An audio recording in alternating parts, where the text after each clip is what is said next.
Friends of Ken TV and I think TV ashefoni na akwaba shonko enfembra showdown jumedi esumeje disoba de nadaro masabre de eya de wobia eho eya nkasanda ne de kaya wo hwe showdown a mesha se obe subscribe to the channel e de ama be share video we ama woni ebere odo so share e de ama obi fofo na sane ye da de nyira no ye di juma no adwenche biara wobia no wo so wo de afa comment section na say e de ama me ende de amatina video mu hade ebusia nsem ma bone bede ankasa mede esomo NPP amanyoko no eyade asisi de wo mbebie de atuma de ama obia wa woni je ho se obeba be ye flag bearer ede ama NPP amanyoko no wo mo si akwanya no ewo hono ma ubetimi aba na wonso waba be peke wo forms KWABENA AGYAPONG so akasa saso ena sabre ya menemo kase de chesese de ye mampeni His Excellency John Dramani Mahama Babontembe ka se eni kwan se wobia edi gold free on my Ghana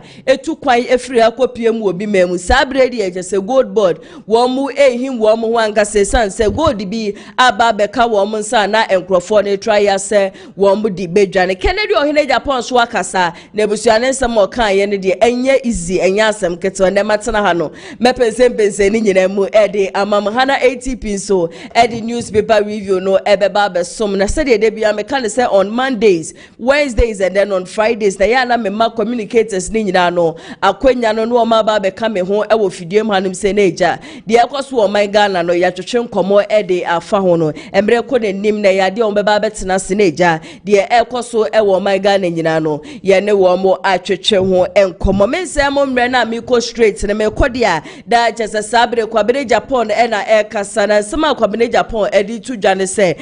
wo sisi ane de wo hwe candidates ahodro wo mu gina in the ticket of NPP se ye fa kokromoti no eto aba emfama wo mu no wono KWABENA AGYAPONG yo bia just wo deserve ye papa person so no eba ne se yen shom party na just wa shom party no yen nasem from 1992 de waye de ama party ni ade nyina no o deserve papa person se ne NPP force wo mo pe flag bearer just obetumi abo ejuma flag bearer obetumi ama NPP asaso aba power 2028 dia na chese wono KWABENA AGYAPONG eyade a chese wo bo ejuma ntino NPP for wo mo consider no na wo mo fa no enye flag bearer emfema NPP party na 2028 nso no wontumi ending kunim emfema party no saso ena NPP amanyoko no sabre de se de medi kan no wo mo presidential primaries wow pese ukofa forms ni ade no wo mabie ede atum de ama obi biara nrada ena chese Justin Frimpong kodua wo no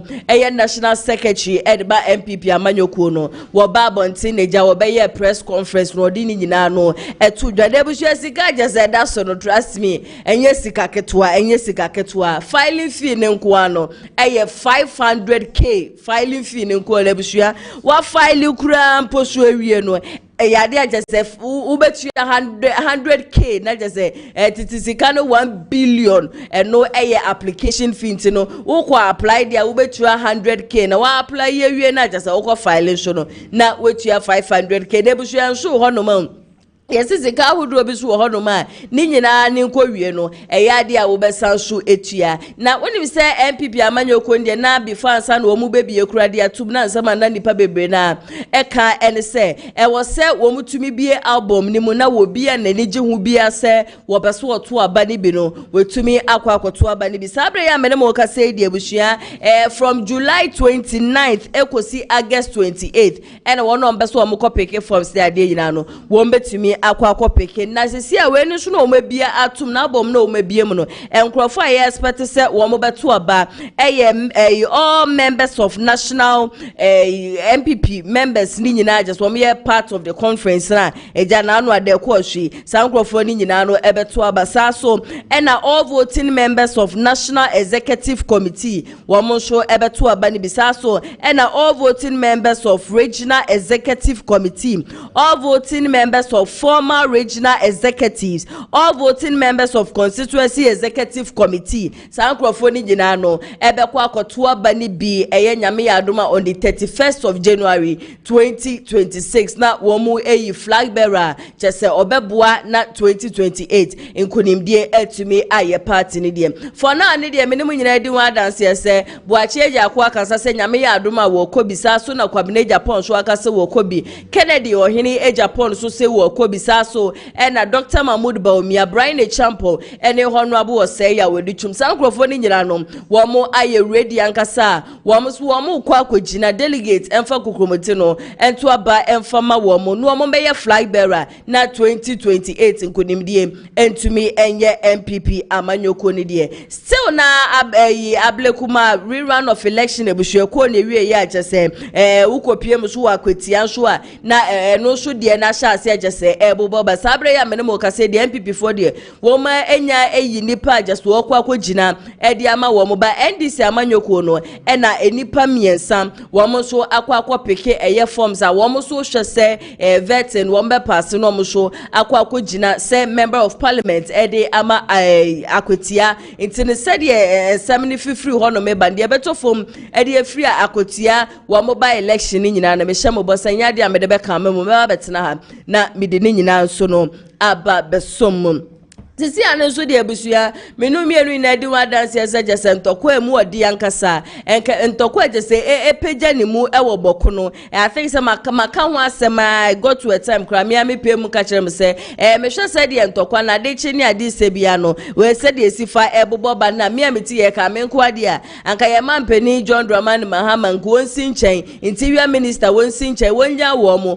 nkunkum wo mu ho naso wo mu bra say obi a wo boku bia ehwere ne nkwa asase no yanya hwere bushia yebetumi ede ayefu san se sa entokwe yaka ho asema yehu dede abo hu ne so still na de ekona enua ena ekona nkra de chesa mafu nsema wo ma beka ne se de wo musifa etwabo eye yemampeni no ebusia enye easy kra na me kasa ne me ka chem se sa be de okopie mu gold board agese wo mu him wo mu ho ankasa wo mu ani agi ankasa ne nyina no narcotic control commissioner ewo upper east and asabre ya menemo ka say 1.7 million worth of gold womo etumie seize achese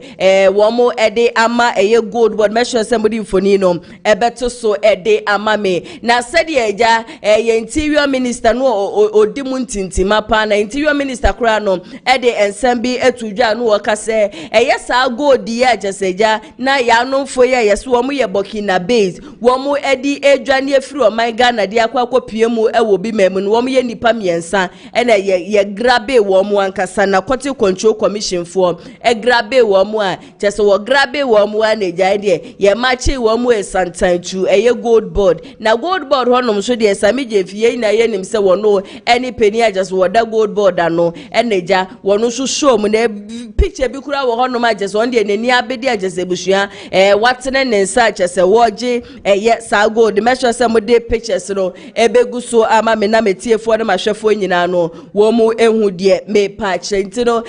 ba na Court Control Commission in fact ebusua wo mu bo ejuma papa 1.7 million worth of gold and asabre ya menemo kasedie akwa eye samije fia wo no eye peni a chese wo da gold board no na these two Burkina Faso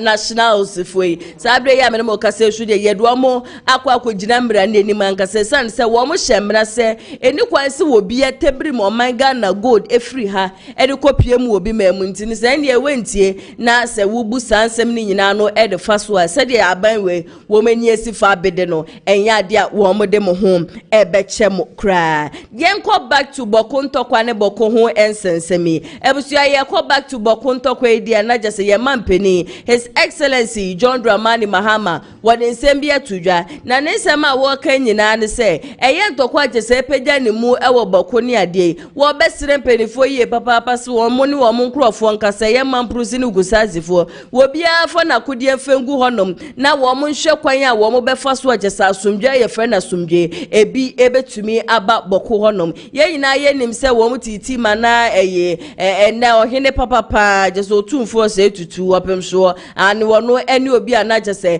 woda no ana wo mo hwe say whatever issue bi anasa ahemfofo ho nsensem biara che say ekoso oboko honom do mbetumi asolve 3 days today na mebetena ha ka chem say ukopie mu na Rugu Senior High School ena Boku Senior High School studia na Rugu kra de ye shutu nkola mienu ena Boku Senior High School studia abofra ba ko ye de dima ya kwabrane ejampi kosi shuku ni mu twi ni tuo edibiri mi nkrofo we ye behua enya asem ketoa na ni nyina no question ma kwa ya na memi bisa pa ne say ye nuanom ya wo mu wo Boku ya de che ni ade sebia no wo mu shuti amanfo ku amanfo no sa etuo na ya no wo mutoto no wan pa ne hye se ade ne chi wan pa na tebiri me ya etuo ni ade no edema wo mu akwa remember say branda NPP amanyoko no ewa abem no wo mu ka kire yen say ye mampani dada na se yen fa say ye vice president dada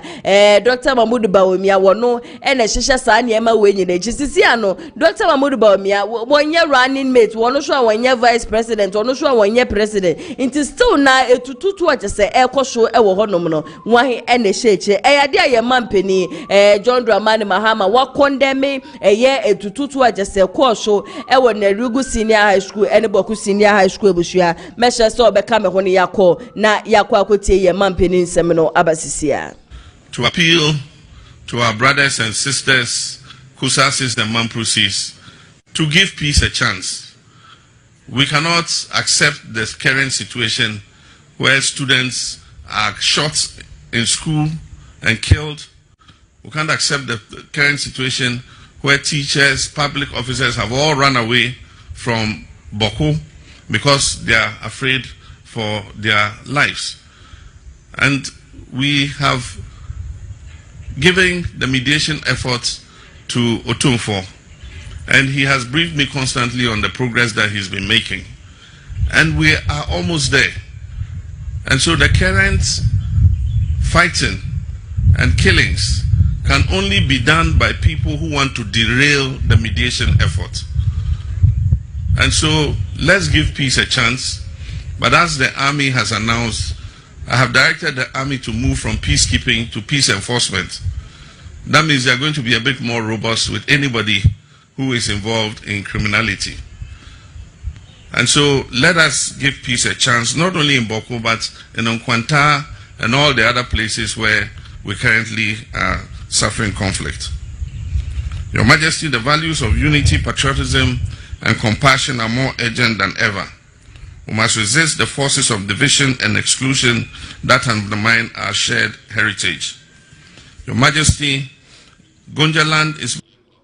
Ebusiafo ye mampeni His Excellency John Dramani Mahama ene yakwa akotie sisi ade de asojafo egu ho no ma na kane no wo mo hwe se asomdwe ni ade beba ni sisi ade ye mampeni se emom nkogina ho nom sa keke wo mo nko enforce ankasa se de ebe ya je se wo no a wo mu di nyamra sem ewo Boku no wo mu nyina no ebetubi eputi stop to it and then wa wo hwe djube de ebo se mi ampa asa vim no wo fom kakra ne ya no fo ebese wo mu miamene so wo mo bu akrabusia ya josi ya besom ya maino wo mu chi wo mu mutan ya de aje so my Ghana ya besom o maino ankasa na His Excellency John Dramani Mahama kan nsem wie ya ene nuanom a wo mu wo Boku so se John Dramani Mahama we nya bosha wo de hye yen yo ensem aje se ne wo ka kire ze asojafo ni ade aje so mu gu onom no wo mu be enforce peace na ankasa no wo beba ba mu na nya sa na aka kire na afide e ba ne sen ena wo ankasa mu no wa sha se aje se wo sawano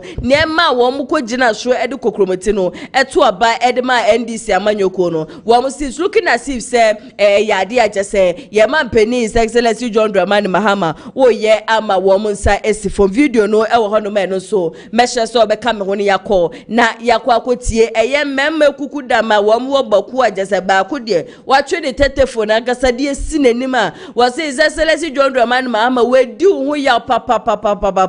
esan say bosha wo share wo mo no enye sa bosha no e na wudi so yentie emra sisiye Bawumia mbre sokra no Bawumia mbre sokra na nipa nwuse ne data ngwa na ese NPP fo na e manipa yere di bokunkum na ekoso enti ye to ma endis abama ye ama ye ho atoye esa to ama endis kra ma endis bakra ma asaye west where the whole Ghana present why are they na de oya maboko form oya de pa de ball baso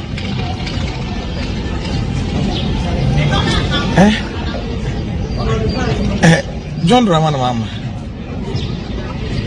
men ka kana fo ye boko for yi jimi fo en fa na NDC fo NDC mine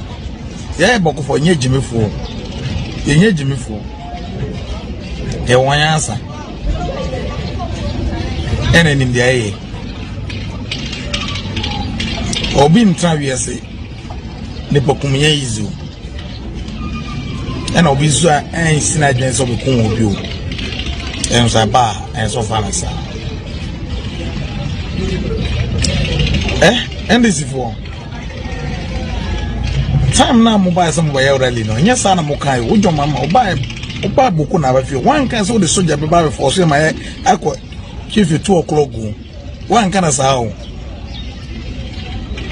ka tire say yen to abana ma so oba asundue be ba boku na your mama are we you fi sama o kan ya na enti na o ka sa sama chire boku for say ane de oba for say ese a umpe sunje bi mo obe force ma sunje na ba obe force ye san ye sunje na ma chef no mo pa mo ma 6 to 6 asunje ma boko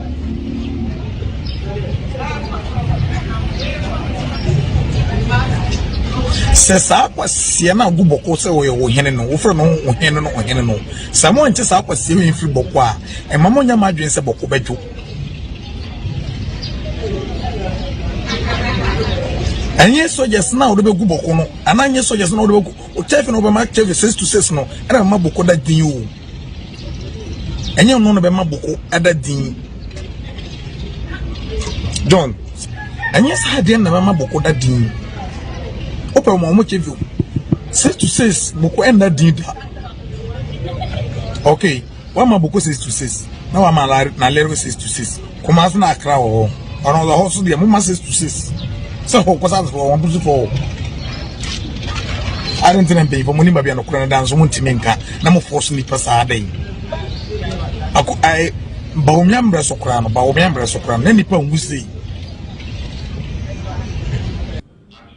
area sepa de we say asemu the same people are NPP time na wo mu accuse Dr. Mahmoud Bawumia say wono na shake ya sentoko a ekoso wo boko no asomdwe ntumi mba we enene de wo mu anu mu sa tu wo manum tu say time na jese Bawumia kra ye vice president no na de ekoso wo boko ni se de nipa ehwere wo mu nkwa no na entesa the same people ambre bia busia no wo ba hye Bawumia no these are the same people and de wo mu kire say ye man ni John Dramani Mahama baye enipa ehwere wo mo nkwa kura sin ye bra na jese Bawumia ewo power wutie ne kasa emu a na jese wo no mo wo boko na kasa na busua wo mo ye wo ma dwese wo mbema asumdwa ababoko anu nti na mesere se nka ye mampeni betie mi a anko wo mo yi wo mo nsam firi wo mo ho na wo mo nya wo mo nkunkum wo mo ho na wo mo nya de wo mo pe wo mo wi a asase a jese beda ho no na busua ye de beba be dua bro ye de beba be dua banche ye de beba be dua ntosi ne ade se de be ye timemu okra no ye ho be han ye ne yensa so etumi akoya no sanse de ye mamu nyina na mampeni ye press conference na wo kire ne wo nyina fight se asumje ye fe na asumje ebi betumi ababoko honom na se momo tena kire gra mo ka se enye de wo be ye na enye se ye de mra be ba be hyem se chinchina na monkoda from 6 to the chain 8 anase bibi de no na best se bibi dia ende na je se mo aka se mo ni da honom e na media ya na me ya ne se ohie ni biba o ohie ni biba na ebusua yekune kwa obi a wonu ebia no onye mamprusini ebisukura no onye kusasini nazo na saa nipa no ni yekune kwa na empenifo anasa ahimfofo ni mom na ebusua mo kodi ama wo mu because wan na be ye ohene wo honom no na wono ne mane ade nyina no wo masesa wo mo de wo makwa kopiem obi mamu na ehiafo mani mbom e na ehwere wo mo nkwa media ye mampeni mesere sanka abetie me nko ade a yenja wo mo pemfa ma wo mo nkunkum wo mo ho asase ne ye de beba be ye bibi foforo ye beba be si schools akese ye de beba be si hospitals ne ade e wo ho no because said ya amafo so de anopa wo mu twati ni ade no enkrofo wo mo wo boko from ono ankasa ne num nsem ne e kire se wo mo no asumdwa ye fe na asumdwa na peace ye fe ni peace no wo mo mpe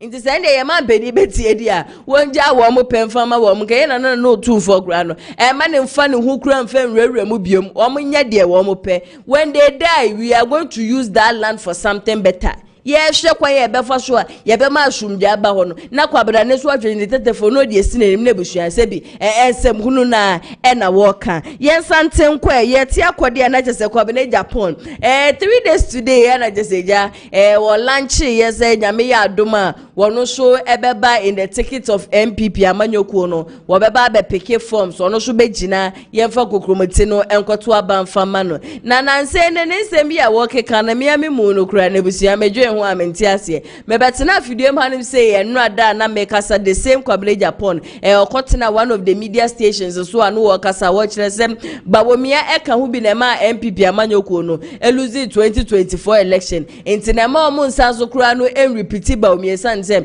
bibi papa bi eno hono ma betimi afiri bawumia mu aba mehu ono ne one of the media stations so interview bi sukura wa grant e bi san say in the year 2024 say no di bawumia chi ya campaign ade no edema bawumia no afide ba ne se no no apeso oba no so the moment I just say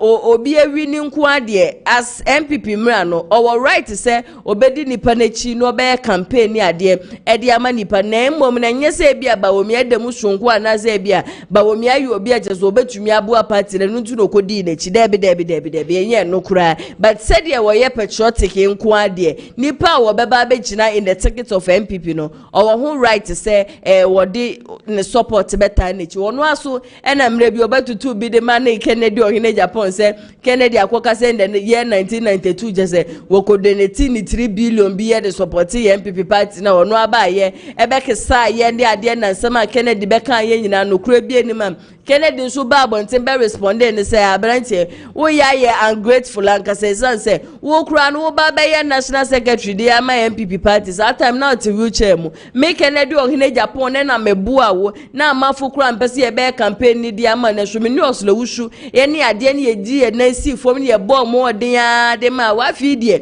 eniema me ma ye na me ka no KWABENA Japan who say twa ho no wasa ba be ka say sa ne ma na me ka say me ye nyina no kura bi anim na enne so de busua fofora je so de aba betu dwa no enya asem keto so no de ni team a che say eda ni juma wo bedi nyina so ne say NPP going back to our roots and leadership with integrity was this see and de wo hwe kan NPP party pa na party ne ya kono ne ade no enne as a party ne say as mafu bi shodi a wom kika nsem bi egugu party n'anim ase wodi yakọ history just was from 1992 na party no na enti say na so enne enkrofo bi aba for party ni mu agese ne ma ensem fatanko a eno ena sorry abre bia no wo mo enti no no de wo ban kasa no wo ban so de wa sacrifice e de ama party na nye sacrifice ketua wa bre ne mogemu ankasa wo se hwe baby NPP party pa free pa agese ne aba bedredu ahen time kura no eniema wonno KWABENA Japan ye agese ni nyina no kan wo bia ne party ne be ya akono mamanfo bebre na ebe join ni nyina no kura kire se wo deserve se wonno so ebe ba be ye mampani anaso wonno so be ba be flag bearer ede ama NPP amanyoko no kame ho ene yenko na yenkotie KWABENA Japan nenum nsem emrasisi a credit no enko emfema Asempa FM for the democratic nchen na enye easy ono so when the national service water tema ti anopa wampe wheat di wheat kakra no kwa chense metwe na nwumre na yakopa aduane adi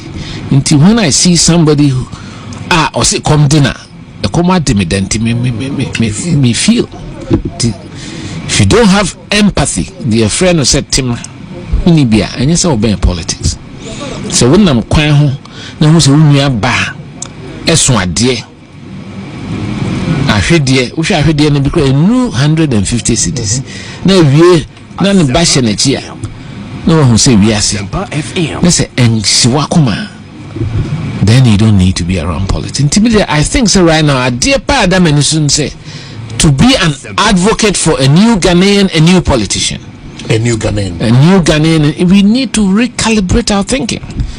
Yamasika find said we are Bibia Isika. Sika so it can't buy you everything. Sika you'll be anka sika. Because kasi so come na be oniska no.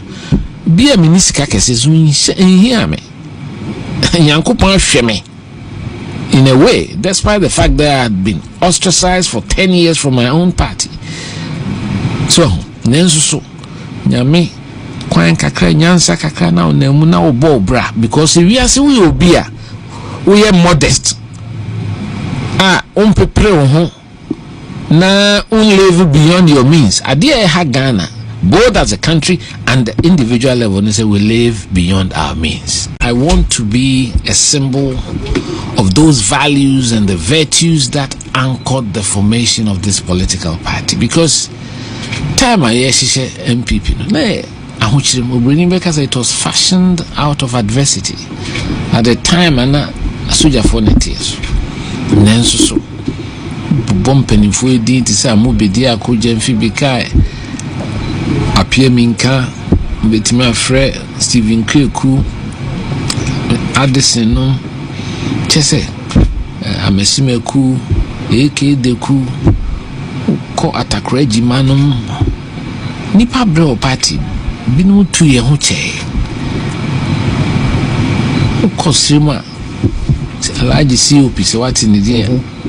And then Moro Salifunum, Alaji Shakunum.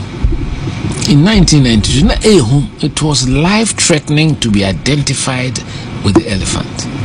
And so, Yemubi, yes, Debbie, City Etibia, and as a dear who bought for Ghana, a fire Tumapa, Ifra.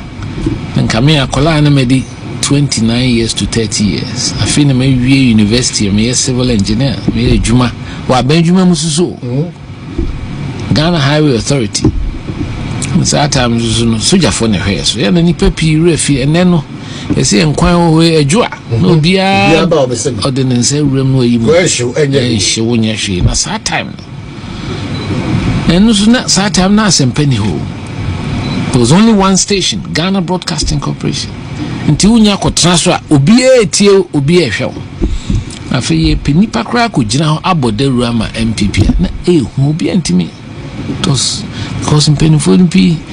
go Majumasa for Dunum, Selbinum, Nemo Aqua Buchriaco, JH Mens and Marco Exile. And so, yeah, Brantia Crams Debbie. Although, say, at the risk of my professional engineering development as a career, Mr. Debbie May, to national television, so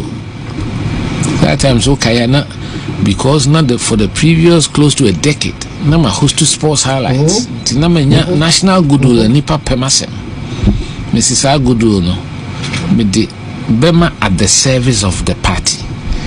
Nama kasachre Ghana for say omuntwaba nama Professor Dubois. It wasn't an easy thing to do at the time because ubetra na party political broadcast I could do adwuma bonso pressure ho umpeni phone ko hu ani edwane enye omufota so jenia otie so no ono so aba no so ogina bi. You know, but it is that call to duty, that dose of voluntarism, that sacrifice. And no na mesre party no say. We have to go back to our roots. The theme for my campaign is MPP, going back to our roots. MPP, going back to our roots and leadership with integrity. Because the respecter among for woman politics and politicians, all the Afro Barometer surveys, mine, just a man for ye emuyen. Then so ye mubi, ya sumo me ya. Make fun say yam fe fibia ankan. Me deep oman peniku for press secretary. It's the rank of a minister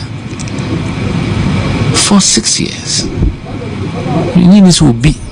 I can't buy a my cojo bisika and my copy business be my coyesi, my coto abaya sasi, and my coffee way. My bida.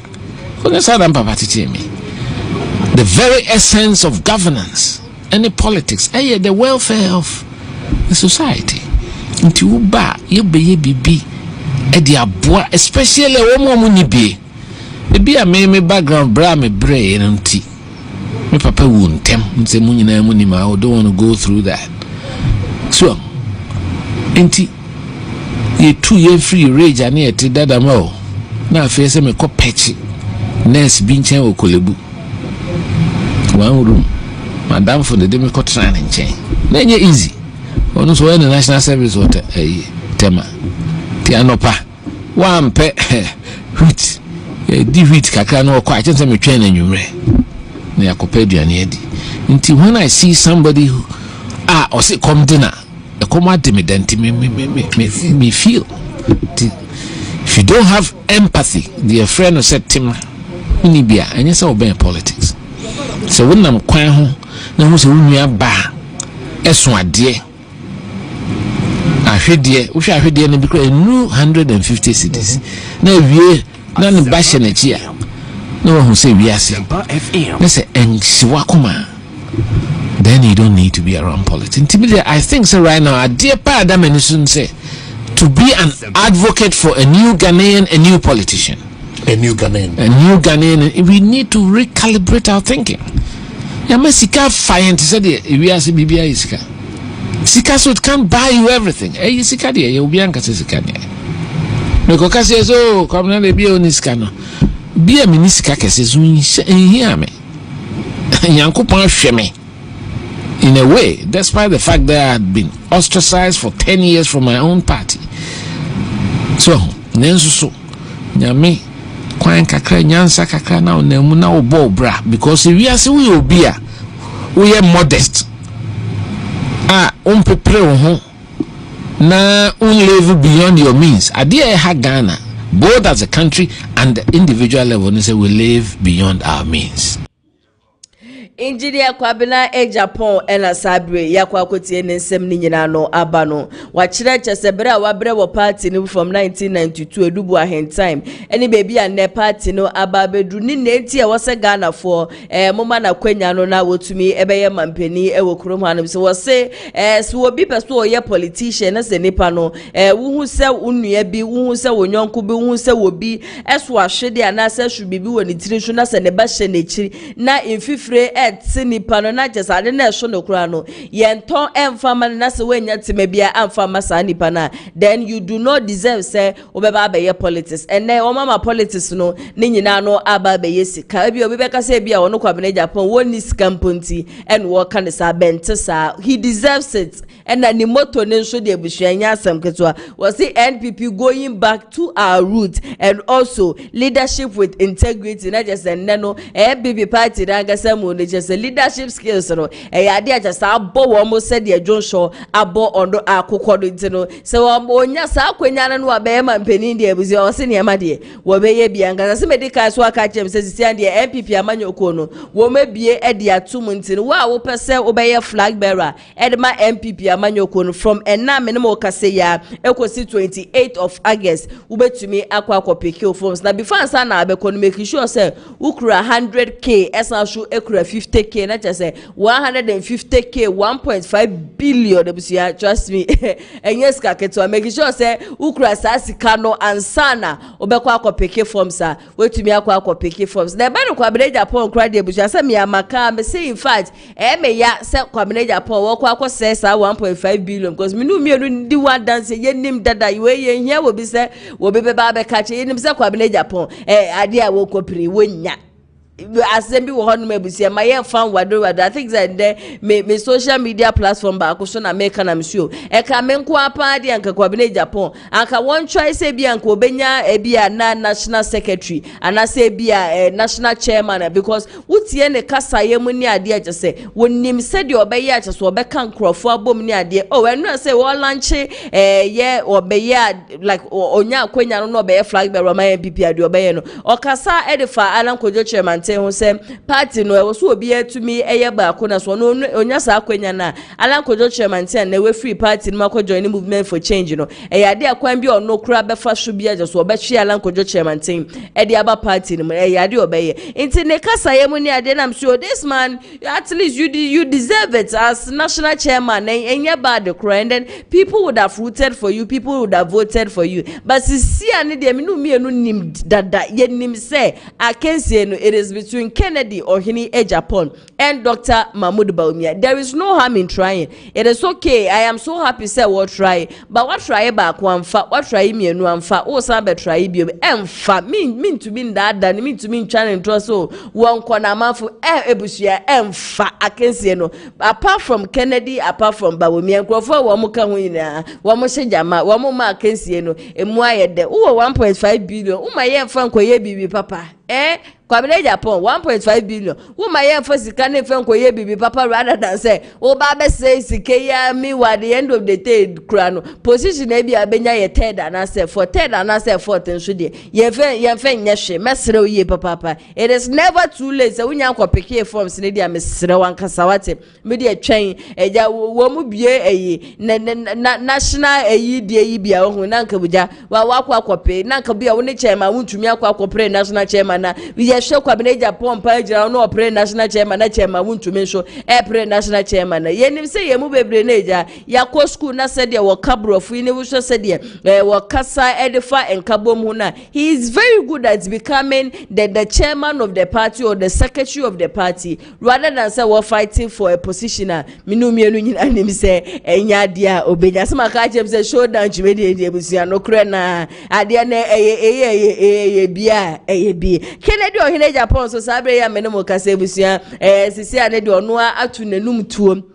akasa se nyame ya adoma jeseja wono so ekwa akopeke forms ni bi na wababa gina NPP amanyoko no wo mo presidential primaries na said ye wo kasa no wo chende matches wo ba wo be ye ne ade na wo da manfo so abusua wo mo mpese wono Kennedy kura de ne 1.5 billion be kwa akopeke wo mo ankasa ye ready wo see youth no ne nanfo for diaspora forces wo ma ye ready say wo mo kwa akopeke forms no e de amane sense wono de ye nim se wo ba ya de je ndwuma ne ade wo be bie bi we ni ba ne Kennedy ya ne de nya book long na wo bia ko school 15 years wo bia ko school 20 years o da bi wono no wo tena se ono nkasa adwen ne nyankopon de amane nti se ye nkeka ne mambom ne ade de busua wonim se de obetumi aye pa be mo man Ghana afa Nentuma pa friend sisi amenemo kase de eyade a Kennedy Ohini Ejapon na compare ko papa wenya atu nenum tuo se eyade a woko pick forms ni bi no no so ababegina ede ama NPP amanyoko no on the 31st of January 2026 kame hone yenkwe na yenkotie wenyina no emra sisia 29 ka party no eyi pomakwa say Obia to make copy forms na next month pafale nti begina afidie so aka kire watiefo gina se menso mekwa copy forms ama contest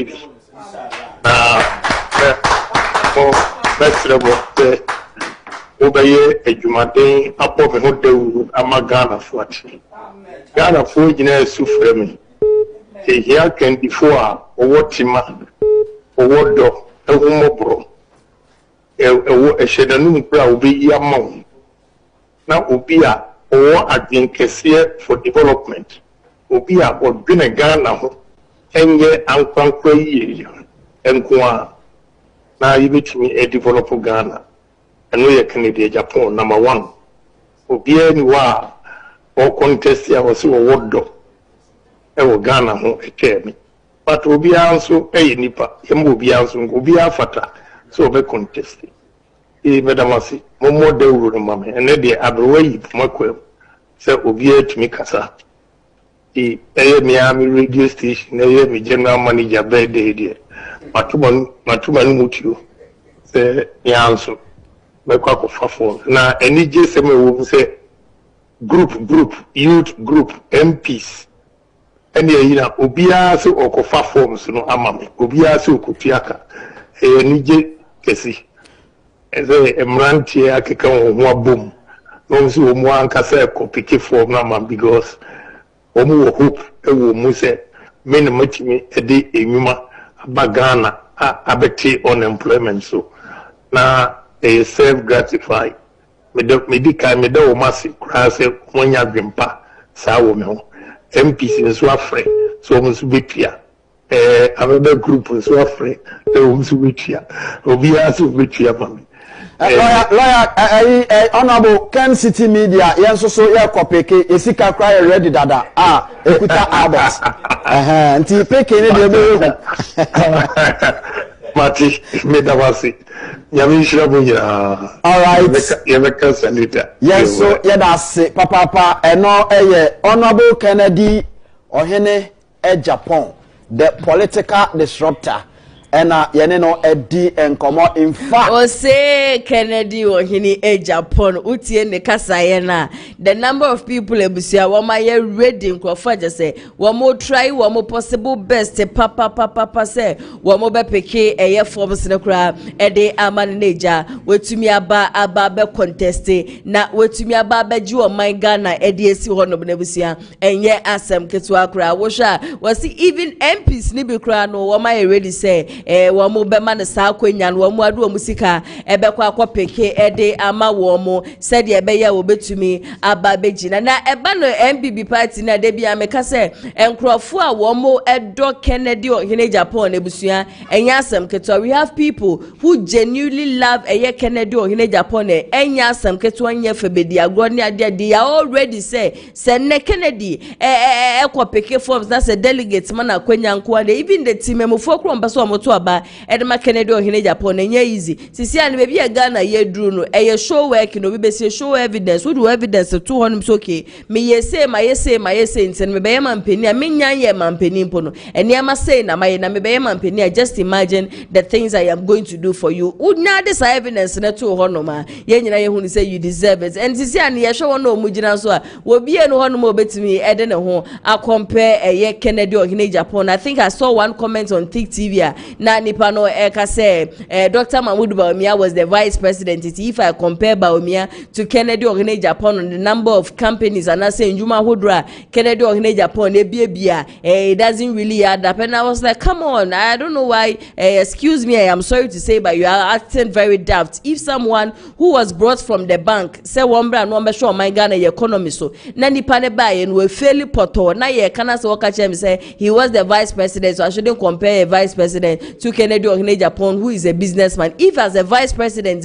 when to me anye bibi papa bi akra mfa ma my Ghana yem bisa ye ho say how much more and I say what can he do for us ebra sesi anokra no was also a position that's very comparison now one kasa mu you were trying to make trust me it doesn't really add up. ATP atenasi amema na kwa bashonko e de aba fidie ma ATP na ya se bibi abako de yes adum na nso e oba de na daruma me nso me hu ye papa eja NPP party sisi an wo mabi atum e de am obi aso obi enko pick forms. Who are you rooting for? Kennedy ohene Japan cause isi an ye probia obetima boa ye youth no titly cause omo be promise bia no omo kwa the end no do omo promise ye no omo nye mfama so this is the time ye po obi obetima boa ye youth na ma ye youth ni so yetimi ababa be ye nipa and as a yetima baby eda ye nusi pese ye da achi no yetimi abemu dia na ye hwe Kennedy ohene Japan even crown me ye o man penny o man Ghana mo ase no ye hwe companies a wa bie no kroma se wa ma youth ni bie adwuma omo ya ye hu ni se so be ye o man penny a obetima ye more than that edi amayenti no me de Kennedy ohene Japan na me tro me support ni na edi man and always bia me bon pa se nyakopon de waka ne de no waka nyakopon mo ano na wontimi emedi enkuni ewo 2028 about to baba beto no. Okay, now just ATP crowd they were graduating no crowd that's one no be flag bearer na eja or be flag bearer NPP party no etumi e de na bana wa bedi nkunim 2028. Okay, ATP na nkata nsem na abemu no wa boye nchiremu e. Okay, na ya so memeda wasi papa mama fa daily guide fa mayete fo ni ahwefo nyina kwa aba fa mra ene day showdown jumedie so na na be mo delegate and say eye wo mo omayi wo manim se delegate enkoto omo so aba se me hu Dr. Bawumia enfoni e wo hase sanso na ye Kennedy ohene Japan o say ya wadi chum na eye Brian Champon na kwabena Japan mo mfoni e da hase kama eno adan ni nya ne tia na se beto so social media so say esi no mabia tum se wo pese wo na so be kwa pese wo kwa akansie ni bia no wo betima baba pick form na wo baba pick form se KSA ekuta 600k metima ka 6 billion Ghana cedis a se wonya sika nti se woni sika ne dia na ejawa po ba bi atena ene krata daily guide bon Homanebo wo kratafa toso miensa na ye dame enso no what to be left and right ankasa de amaya attorney general say as attorney general ensem bi wo no ma wo ka no man Ghana mu as entronko a enese wo twa de ma o twa de to ye Ghana for so a ene onya daily guide kratafa toso enuma obenya bi no akenkan ni nyina so wo honom na no adan so yanti asem de wo man Ghana mu a say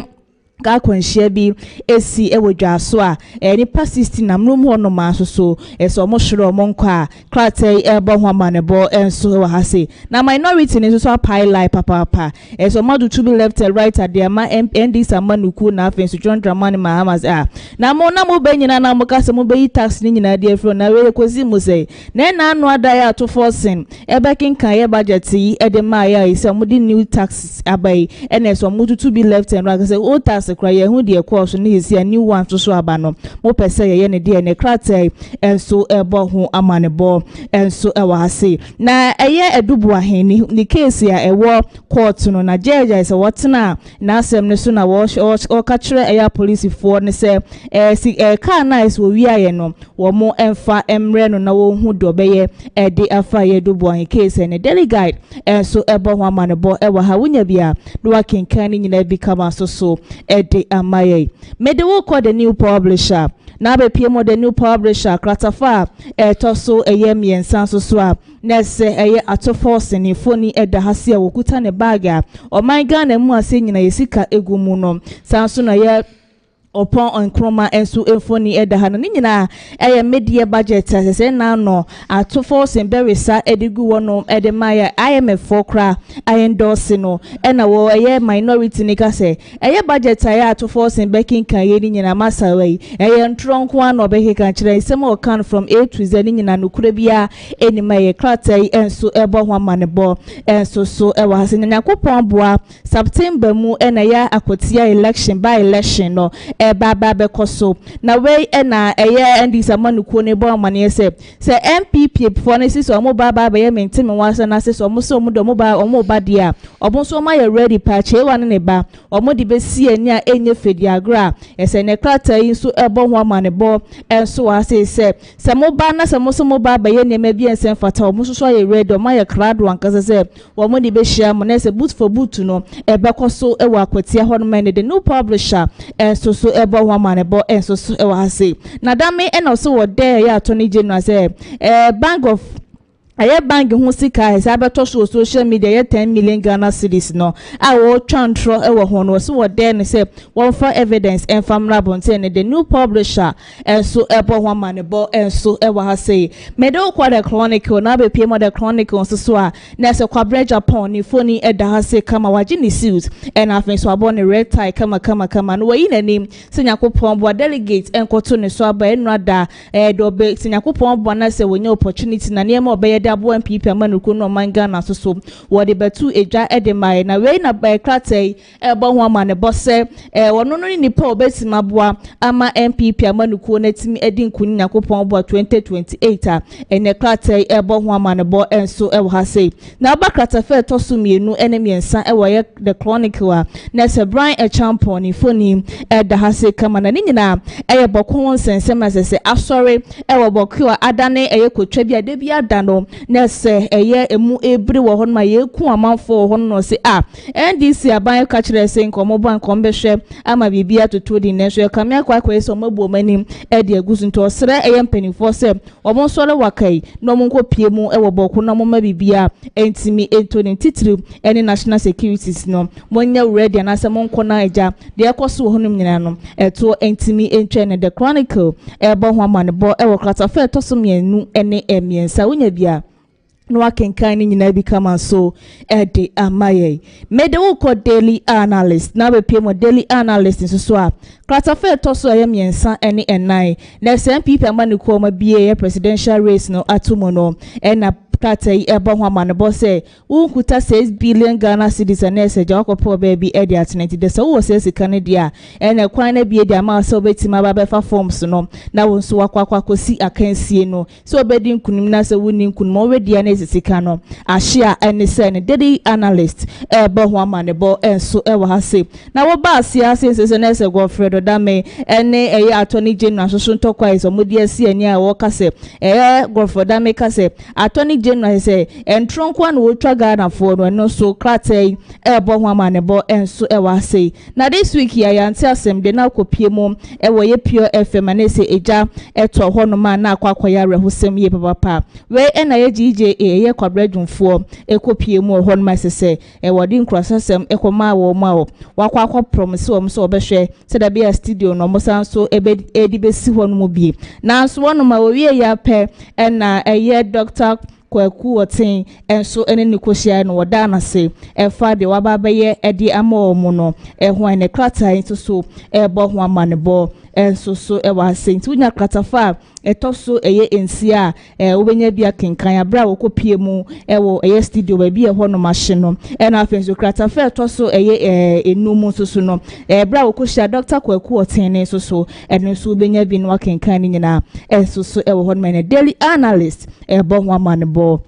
and so ewa hase ba me fa ko delegate na be pie mo delegate so a na se NPP amaniko na atutu be left and right and kasa de amaye NDC amaniko ni nyina eye boko won sensem asasa akenya ne ho bie ma akoda ne ko twa da bia da na emu bla yeku amanfo te se enkokọ ewo honom no mo kase ebra na mo wa ba mu ne munim de NDC amaniko no ekaye na so NDC amaniko yi eba ye die aso mo toto o mani awe mo pese mo be bibia edi afọ na NDC amaniko bre su de se ye kamia kwakwa se airtime kra enti na NDC amaniko ensore woka na obepie mo delegates dia na se NPP for na to be left and right ankasa edi amane eye NDC amaniko ni se mo ana mo kasa mo ba mo be ma asundwe efre na asundwe ababoko dia mo hyase na asundwe emra honma ene delegates ebo ho amanebo enso ewa se na wo ba asiase enso so na se minority no eno another yes at force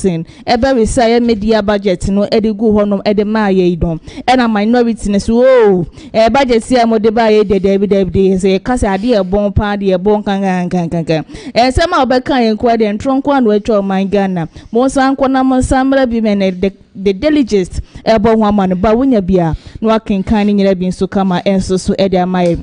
Sanso na NPP amaniko Kratafa toso miensa wo Kratay mai se o mabie akonya no ede atumkuta eye 6 billion na eseja untimi MPK forms aye Kratay ebo ho amanebo enso so ewa se Brian Champon so dano ababa betum se obesra de se ye bambo ebekoso ewo boko titiri ene eye students a wo mu ewo ho no mu suande ene Kratay enso ebo ho amanebo enso so ewa se Sanso na ye Godfred Odame ena afenso se attorney general hon to kwan sensem no eno so nya delegator obenya bi no akenkan ni nyina enso so de amaye ma me fan kwa the Ghanaian publisher na be pimo the Ghanaian publisher Kratafa to so watching so anes Oliver and afenso so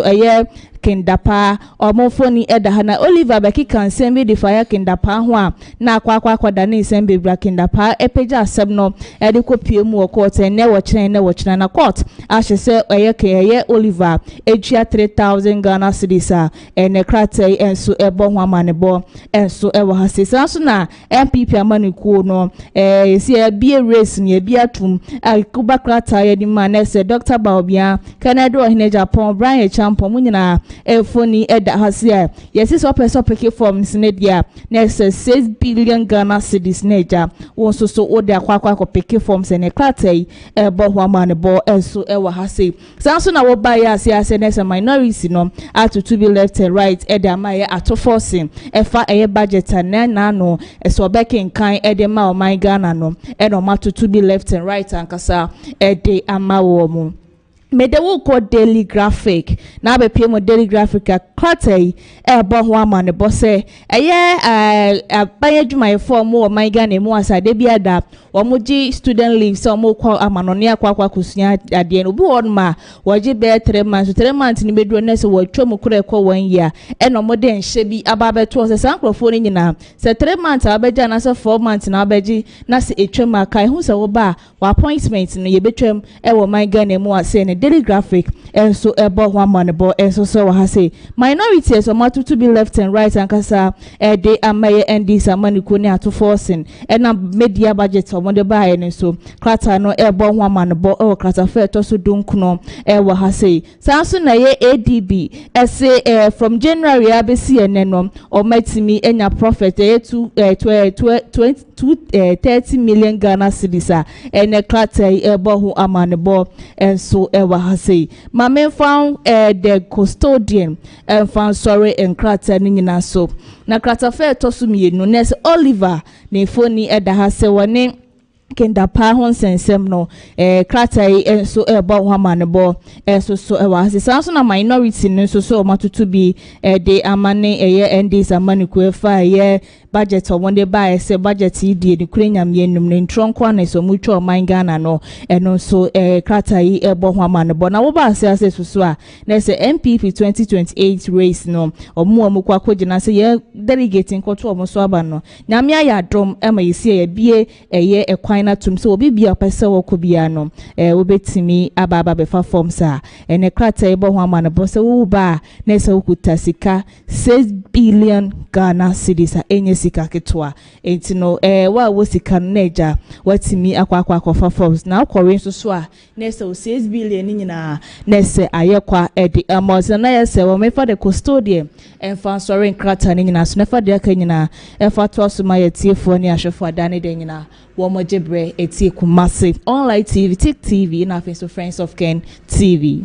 Okay, hana ATP meda wasiye papa in first kan de nyes kaketwa eno ntina say kwabena Japan e me ya kakra no sister 100k and 500k 6 billion this go ATP money for the week in the was go nyina ade ewu bezu ni mo wakuma mu it is okay to try people you it is allowed to try na Kennedy kura na busia obi be say ye hwa se de ne executives wo mo niam bia wo mo ye adade de nyina ye ka se de wo mo ye nyina no it is in favor of Dr. Mahmoud Bawumia inti Kennedy no kura no obi be say ni odi no di fame ba Japan de just kwabena Japan eni odi bi na say wo person wo ye no di fame but sister who was as kana media mekoso asere ye baba say embese no MPP hu ade unya intino feye bibi pa na do munti mi fanya hwe eja mo family manager me fa nko ye bibi 6 billion ode fa 5 na ma me 1 billion okay ATP mama na wasiye papa ebsia hana ATP ena ede ensema jesen eba won krata mu no wapense ni nyina mu ede amaye enche kra say Jeff NPP communication team member saso no kofu kebo ahe wono so chairman of communication directorate Amstead edema NDC amanyoko mu nyina no ebeba betena seneja ya twetwe enkomo ede afa wo man Ghana ho mu enu ada mu hwe showdown jumedi ebede nsem bi beso mafa the late that the lumba ni wo no ho nsensem ni ade ne busua pani nsem bi aja so wodi tujwa na wo kire se that the lumba wu ye no social media no shokura ena wo mu mpo no wo mu ye na jasa sanse we nyina kokọ ba ye no na amafo eba hye busua pani se busua pani e we de wanya ade kura nsem bi wo ho no ma eni kwan se obeka e wo social media no show eni ade na ne de ya menemo kase that the lumba the management team eni ni nua ma so e de ensem atudwa wo mu kase wo mu se the branch se ya media ya fo yi bia rush ko interview busua pani no na wo mu nya emfansa emfanko ho busua pani no enkose ne eye na so sabre de je se ya de je se bibia deda na akwa so a enempo amenemo kase ya de je se busua pani ekopie mu e wo dade lumba ni fia na e wo enkramante mu eja wo mo kwa kwatena se akwa kwatoato adwen akwohwe kwan o mbefa so a womu ebeye ne ye no credits no enko emfama GH brain na measure so be come on ni akwa kotie ni nyina no abasisia and central for mestre say a year the late Charles Kojofusu on pe basa tiasin no on pe basa ena wadani ato so yenhwe ema obia ena ye basa ena yenhwe so ma obia enchia nia ekoso honestly emra auto form no amamre kwan so no oyire abusua eyi abofo se omu nkobo abusua panyini eya abusua panyini Victor Owusu amane na nokure wom ne se eye the late Daddy Lumba nuaba Ostina one ni moja bako na ose enwumre no na omode nkrabo no anase nkratoa no ekoma busua panyini bibinti omo entimi anko enwumre no omo da nkrako duam ha ti anopa no to a dismay central for no bi akọ ekura asabi akọ engage abusua panyini at that time so na amane no enya nuru ho na se nya boapaye enti yesremo said the amamre etie no Mr. Pon oye die moja one ene wa fase asante omo wa ha enti me pese omo ka bibi to clarify the issue. Asada ko na boka no acha bodi mayensa honorable colleague so am okay from Ebenezer my brother ni asante said the honorable kano enokre Lumba my brother na your first mind say on fan sani kwa ya mamre cause oye this year ibi akonya Lumba oye this year say yokosi you know there was a delay and there was communication cover na yabusuya no say mo ka no a we fani etuma me ba ha ni nua no say na this year no watin from mam so ko na krechi and social media enyo no kwa me say no kre enti ye ba handra apa imehu abusuya na SSN no ko na krechi enti me ba abusuya man kan kire mo say obana busuya fo aya mamre omo de pa tfede da ko ne de hye no ne nana Lumba no wote ase no nya basa na yem pene ama obi emfa 6 enane 9 echina obo ade adoma wonu akasa ane ne dom abeba ha na the way forward na ye ntotoye ene na wotweda ni nyina so no so pani so awo abusuya ho ko so firi asante mampon sutamam si yo yehene awo show tumfu ase yo akofo no awo yehene awo cheshin sutase ana sutaso ahye tumfu ase enti wo se follow protocol no na yere dia to dia da enti semu otibi afa enframam sese ni se ya yabusuya na sebe ye hodo na kodo fosusu a minu ano no onso nya basa enti memma social media ayo we say obi apaso adani asem no se bi abusuan ene ne yire awonta wa bia no enye no kure Ebusia for the late Daddy Lumba and Ebusia and Sabre Amenomokase Yakwakuti woman Sema Bantino said na report and then Namabe Fontaine time Fidian so na ne yere no and Fabubia and Famada the Lumba Busia for near the Chas and Semnidi na Bubruja no almost ye papa say Daddy Lumba de Yobia just say one pair basabasa yunte nyebra wadan the benkum so and I just say Yakwa Kaka can send be just say Bekwa for any Guasiani Adini no abasabre ya benemo kase de babejafo wo manya atenase ane sa memo makwa abashonko de abashowdown jumedies mama munyina akwaba that's bibi aboko de me ada roma isha na che ne nenso pa keja wasa wode wo honum na eja metumi to bi nso na kokodi bi achechiri mi kafra yeso ka betena wachi ache Asemo. It's now a church pa. Say ne da no mu ya so nko mu be mia me se de be ya nkande me cancel ba me so o mu bu akura de ko so o man Ghana no. Strong woman. Aha. Na ya say what de me di agro. Okay, hey, KWABENA. Bibia boko. Nyame adumo. Bibia boko. O sha say na say de on pe kasa o na kwa esense busia ye de battery ahye di mu. Nyesa akura. Ase mboko ntokwa nsense ene na ase ya boy ya de amana bo me ya repa nye easy eno ase pa president kasa na ohra utimi se awon se agu ne pa awon se agu no ya na ya eno ntine ne ase amama yedi se wote oman mu ana wote ba bi na se ntokwa mentime ho ase ekosoa ya na ya pa nye bi se ne media yetimi ya bepi mu a se wa ha makumu ha na ntokwa ekoso na mentime ho ase mekwa kanya ne se bi ene nyina kabana okra mada di ya na fa ba bi ne ya na ya asefem pa. Okay, yan shase mami bi say ja wa ba na wo position ne ma te say. Is here the maybe atu mo na musica mo jisu de nyeska keto. Eh. 600k. Me call my sister station back on now. We be having the same question.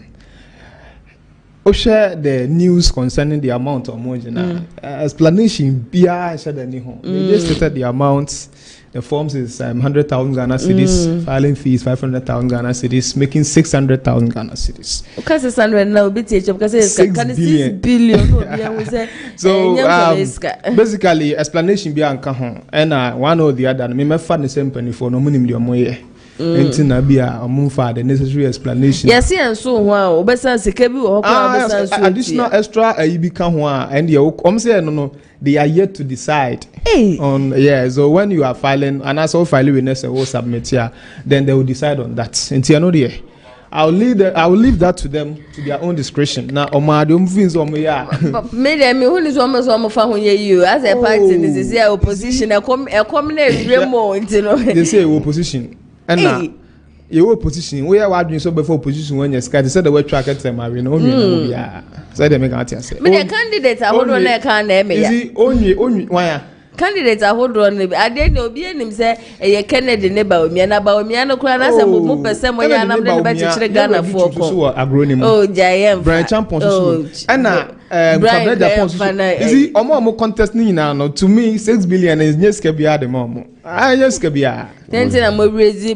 ban for the raising that money me am to e me kase me no mo ya adwana me bo ba onim say ya no nko be entina me kase maybe they have their reason for raising that amount of money up to that standard enti me na me say be akosra be 300,000 Ghana cedis bi na eja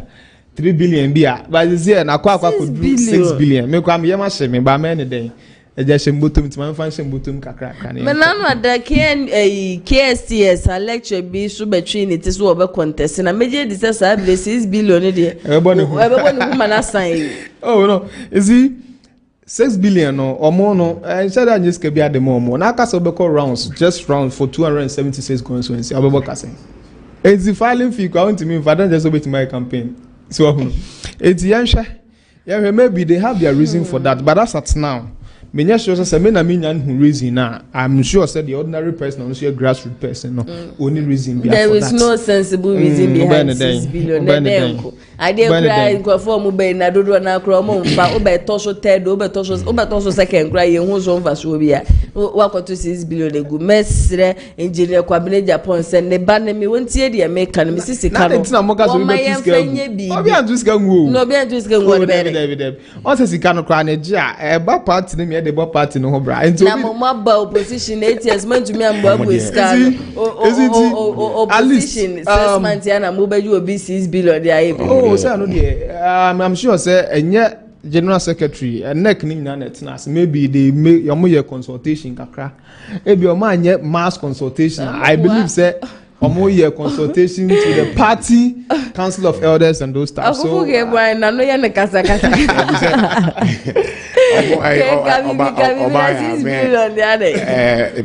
Yam we mu ayi to for falasifu we mu de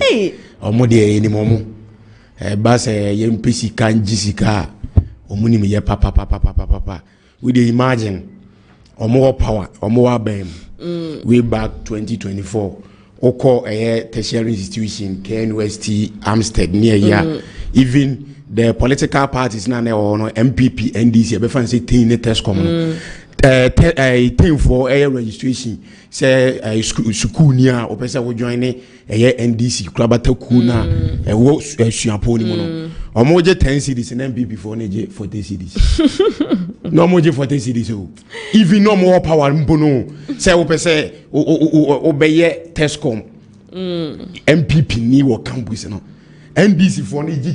you can say 10 cities as a thing no na MPP for neje for neje 40 cities if you come on penny for no crab complain be complain no na Nancy Kennedy eba KNUST a obeyi you can say 200 million eto wo say obi obeso e bia no yen fan register ni free into money de yen kase yen gi sika de ade omuni bia na ya na me na ya na me de pa sempani forecast bi se sabe ukusu no kla betonam e na say wo fa kwati kwan bi so egi sika anase e de toka akora sabe obi be hia kwan maje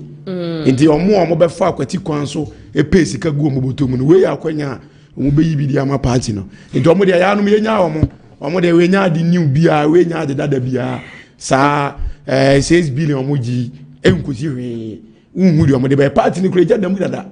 eja dam mun sese no yo so ji 6 billion mon kwa political party ana mutimi siu adubu ahen court ebe wi ase ko probi na ehun se sika na wadie no ebi afa kuntuna ase abedi mo president is here current president ebi hye no ho sika mo de ye campaign ebi ko fa ne ho eni so obi anum abaya obi anum anum abai HNDC for eno de ye kan ya na me se se kasi ye probi mo a me se free Tescom KUSB for all 2021. Oh, me God, they just did it for us. I'm wondering, so no moji for like I said, I don't know the reason for that. Okay, yes, I don't know the reason for that. I'm sure you would agree with it. Says 6 billion a day. It is. Oh, honestly speaking, they've raised the but like I said, answer to the be penny for. Maybe they have their reason for that. For that one. Onim say sika na to be omugino enu bia nom sade running presidential election in something for that one like I said we will leave it to them maybe to their own reasons and then we stand by them. Okay, ebusia for mabeja for neja mama wo mo akwabe ye tefa neja ye right topics for discussion mu mamensha here and free kebu ahen wo ho no meja your first topic for discussion no wo hwe said eja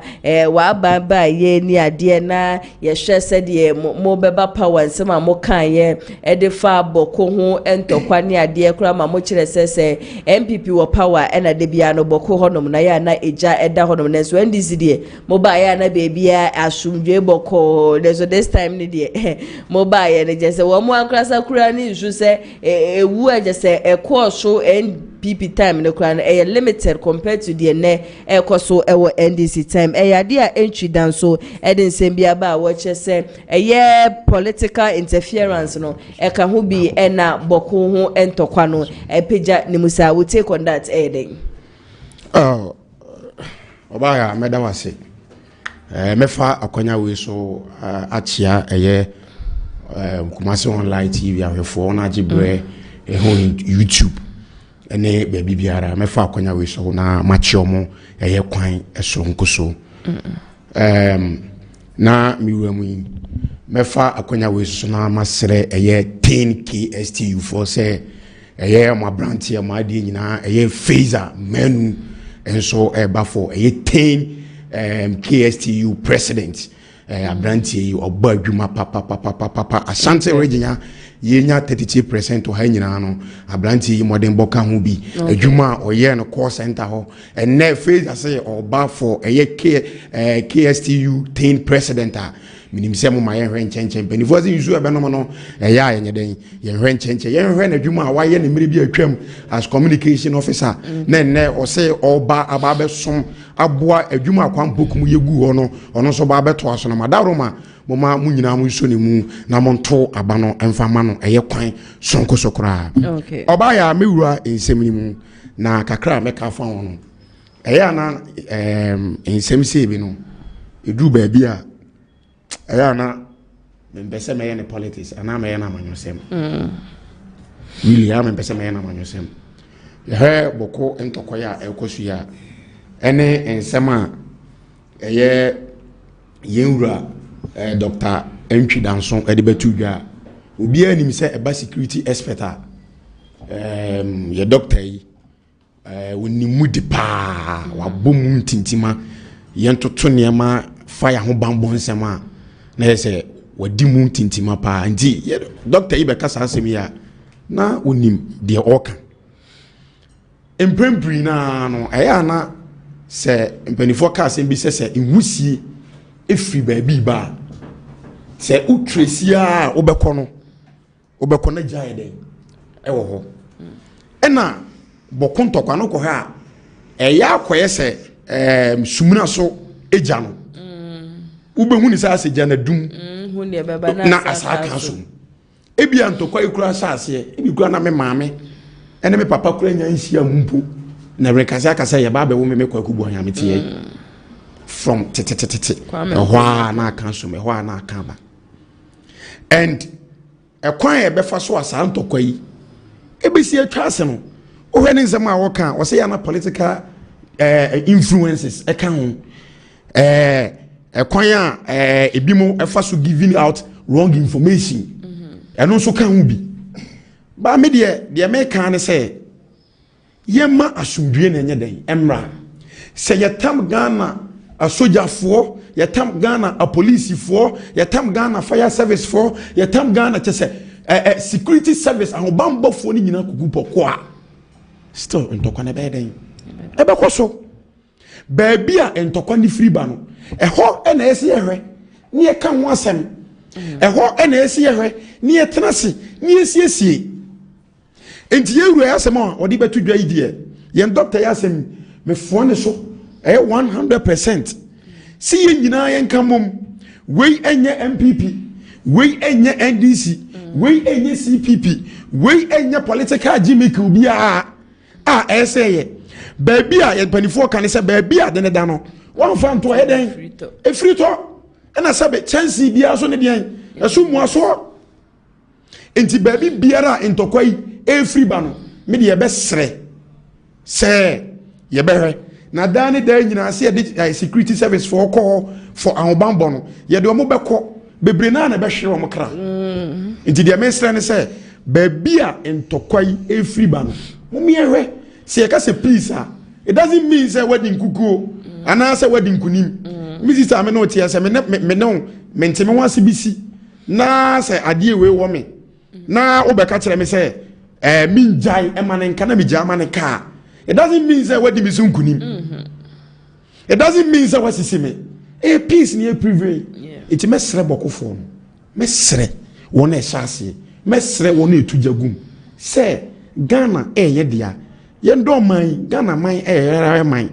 E my yen say yen found. Men kasa meti asante reje meti kumasia. Me de masumdwume. Meti me ko eba eye de meye. One e wo boko e. One e wo no. Ebi bebre na woni so ade hunu school for na ho no bebre na woni so ade hunu nti e be sere se ba bia ntokwa na free ba bia no moma yintwa so na peace no enye den emra na bibia anye den enko so wano na Ghana ye fa awudi aye wo se de bia e kan se Ghana peaceful country no ye enko so na enko so samai okay say Jeff mamintie won so submission me da say mamemfa sa akonya iso enchia the incoming Ashanti Regional Youth Organizer Yura nkansan abebiu ebonu mrane bi say acid papa no or ye typical grassroots person honestly speaking or tie adwuma na send your party no as a man muso was a theater ye hia obi a or experience at the grassroots level a obetimi aboan no apagya party na mayen na asa ya akono biem enu nti Ashanti regional delegates for Sadani Drew na say to abana mamu hwe baby amomfa mani enhwe yewura nkansa ababiu currently on a Hafono Southwest Youth Organizer. Okay. Me fasa akonya so asa che wati afu nyina. Na ewiase ebi ameka sa asem we say ade ba ko a me say je famity say me dey politics say me ya paye security, education and our health. Sa na ma we say asem bi nti say me dey politics na e hame. But yan hwa ade bi o asem no say ba ne kan sa na wo se e kan. Na abo person nim say na chi nkase nti wo bo na ba nka no. Na mum ye che ne tu wo bo ne yam na kan na manum say wate bibi wo ne nkam. Ena ye kan na to say Dr. Bawumia has been duly vindicated. Hwe utwa atachem ma we tutun wa na onwe na mbia wo. Ena say utwa tro e de gitumi a na wonya adwuma bia. Hwe yeti ye arahosem na no na me wakra ana me tie say omaku bokunto kwansense mo beku obi o aso ase ya. I don't want to mention the tribe Kronidina and Kotrigan nsem bia. NPP wa abanwa so. You know, we tried our possible best. Yeah, there was here bia ma. Ewom sa na entokwa no na ayebola so just na munua so kan but I escalated to the extent. We try security budget year for the year no about 40 to 50% was going to Boko just to maintain peace over there. And the action of president take year no I stand with him 100%. If we can maintain peace, we have to force the peace to be maintained. And if the president is increasing the number of military personnel over there just to keep people on board, they have to do it. Now, Arahosama Yame say, Krobia so, Senkantokosima, one of the safest haven. Either schools or churches. But Rahosam say hospital. But Rahosam say enra news ametias enra is you cook your rescue them school campus akukubi. Weekend on Colamians. Well, this is a mumuyo. And ka school for ne de enka e hona wasn't ke bomb who by a talk that will be the obi senipa no call no student no rescue mu a e wasn't kitcha. But a timia movie to this extent say a rescue mu e students are. It is so uncalled for. Sabi nya ade a was so. In as much as we are preaching for my share videos bebreu, my share press conferences from opinion leaders from Boku State, say politician bi and boy mama yarga mu nyina di so mbe share bo say omo fa to minima NDC for no na betimi aso edi peace ababoko. Onu amu ya hye ne fie. Enti ade asam na okakire o ma untimi deliver up to your promise. Eno na wose me ati ase santokwa we ekoso no enye political intervention asem because it won't help. If it's about cultural background yenya ma himfo nsem nka. If it's about the need security yemfa security no sha abanin nsem na abanin solve how abanin also mitigate issue no or mitigate. Ni enya say you making unnecessary promises na eno na ebesa trigger niema. Unim say prior to the 2024 election because of this issue we call for so by Bokun Sensem no and some part of the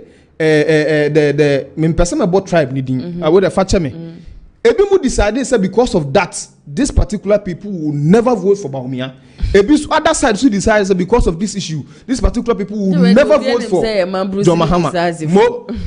enti eno na ma ukọ that particular enclave na Kusas is for anto ama Bawumia tinya zero for the first time in the history of Ghana. Utinya zero sa na ko ba bia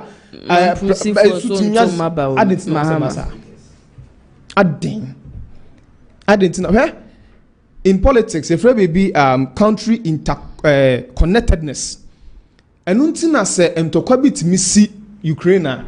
Ghana for wetimi ka say entokwa si Ukraine and Ukraine for our alliance benefit be any free because of our interconnection with them no we are not getting it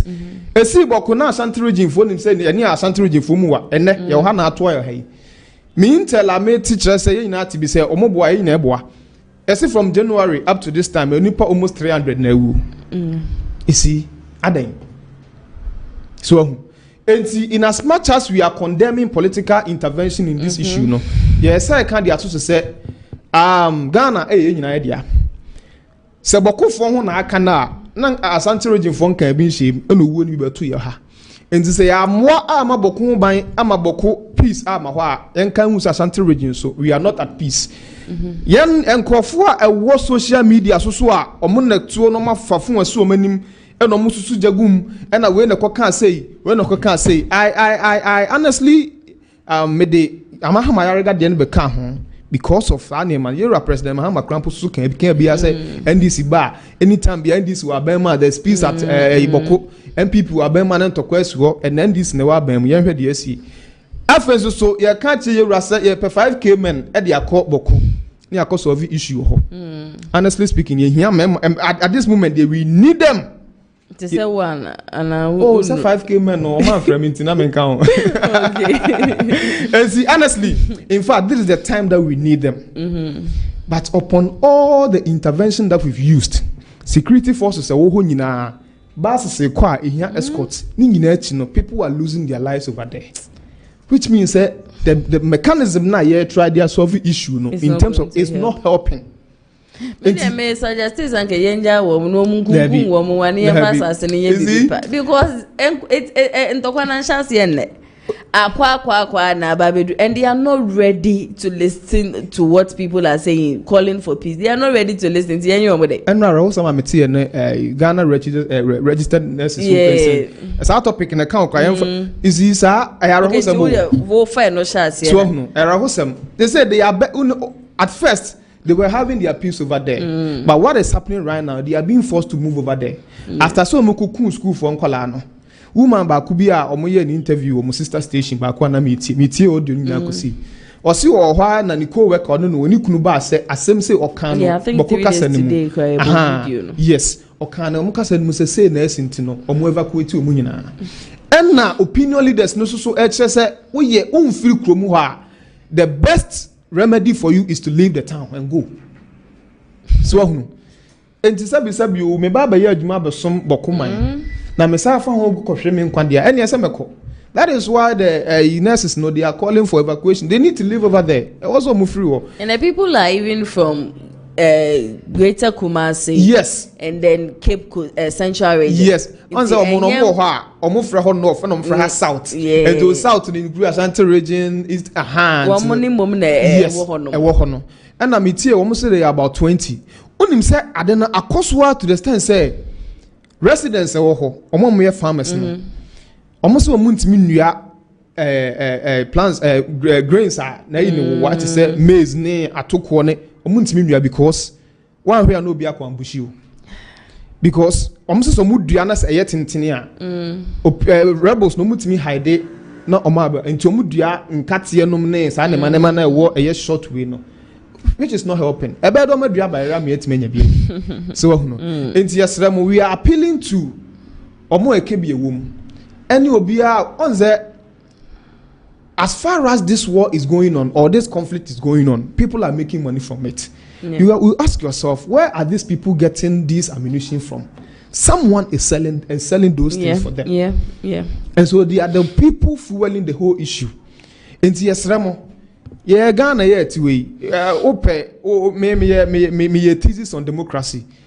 Ghana has reached beyond democratic consolidation. Now it is recognized as one of the most peaceful African countries. As I see so. And Nigeria because the country is very peaceful. And now those countries that have experienced war, it started just like a small war like this. And getting sa na jiwo. Enti yesle Yera president. See you are the commander in chief. Adama. Yesle wada.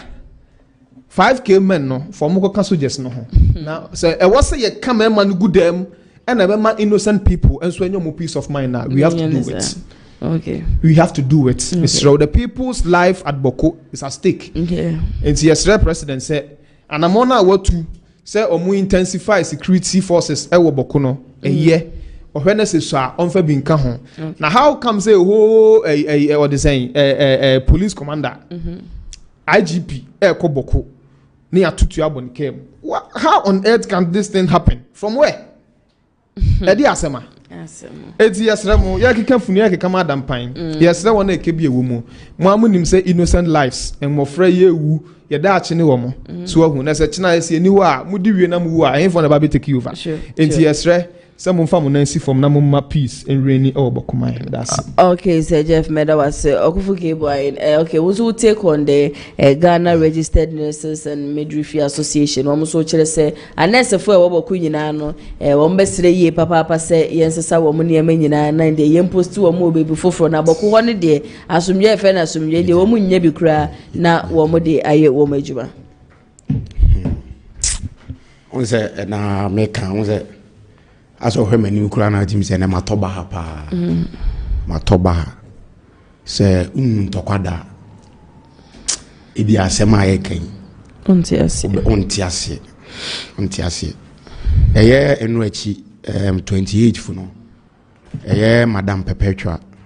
kasa eye president for eye nursing for no do down no utimi say Ghana Registered Nurses and Midwifery Association. Sa Madam Perpetua ufuli ampofu okasa timi se na ene ya timi se ohawo ni amane edane so pa hwese ba tan bi atete ne murim ahwe ne ba na akola isi obaye nurse ni aposti na to boko na intokwanti ebi a wontimi nkwa adwuma na ade ba ko e me ya wo mpa asa medwene ho a ya na menti ase ne se bokufo ye ka be wona se me ka hospitality pa omo ya ade o mu pa utimi nye bokufo mfiri me my experience bi da ko twere exam si bi o ena mu se si ye wo nipa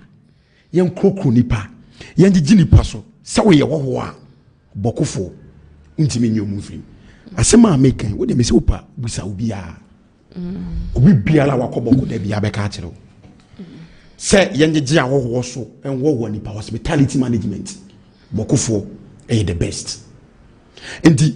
sa niema wi a ekoso oboko na nne mehwe niema ya ekoso a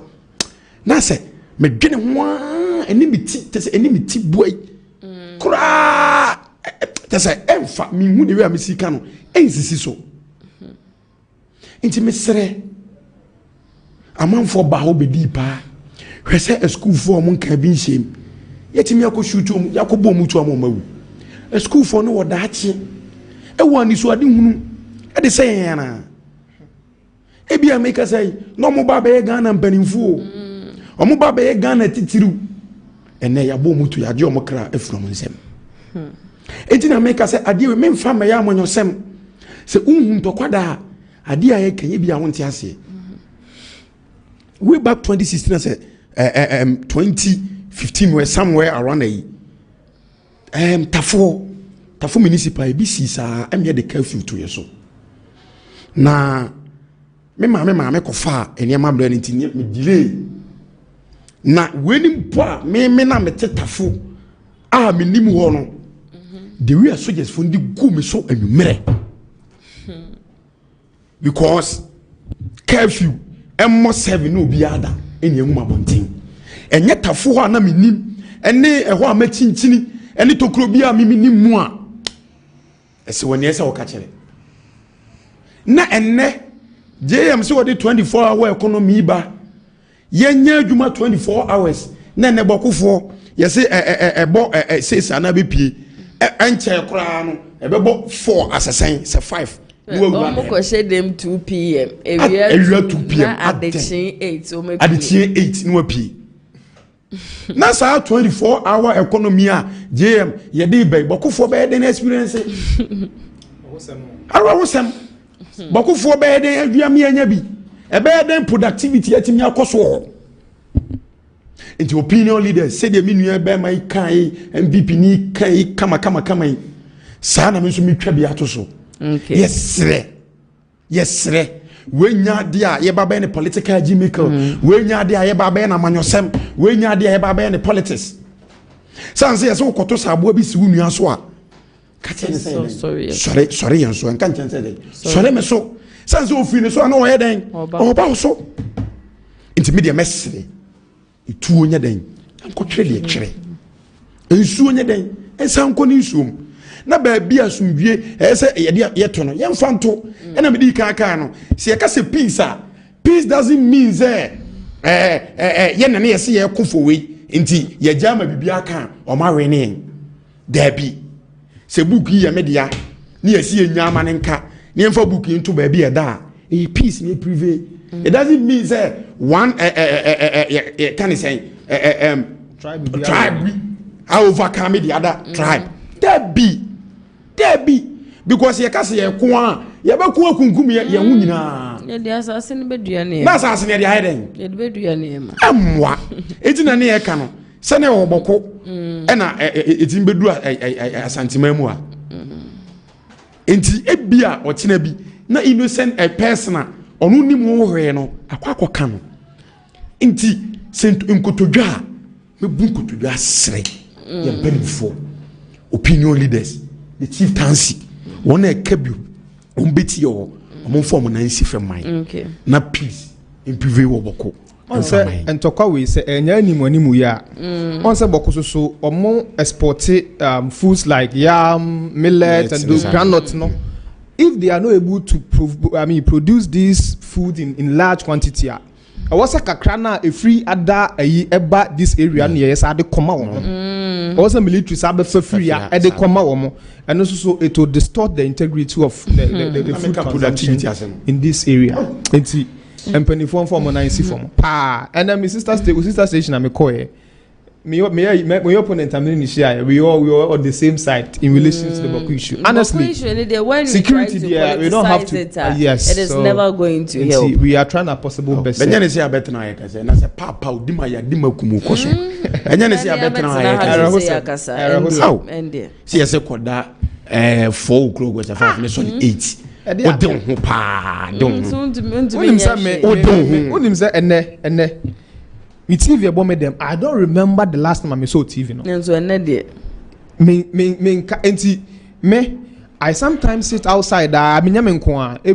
feel me yoni kakrebi and son of my inside. Cause me TV a boho for life. Say we be ram them na TV bomb them. I don't use it. I do everything on my phone. And imagine say obi ti say me. Ni akatens on the 2 p.m. And surround up 8. How pleasant is this going to be in this area? Into yes, Remo. You cry no mpono. Na betimi anante we we akra na. I rehosem pa. Yeah. Okay, so your next topic for discussion mo measures here at the free cable I and one chain. Akwetia by election IGP Yohono must resign if security fails. Aduma Kukisi na ekasa same way. Okofuma mintie we submission. Meda wasibio na yas obaya na mewurem adomako nsem ya ode ababa tudwai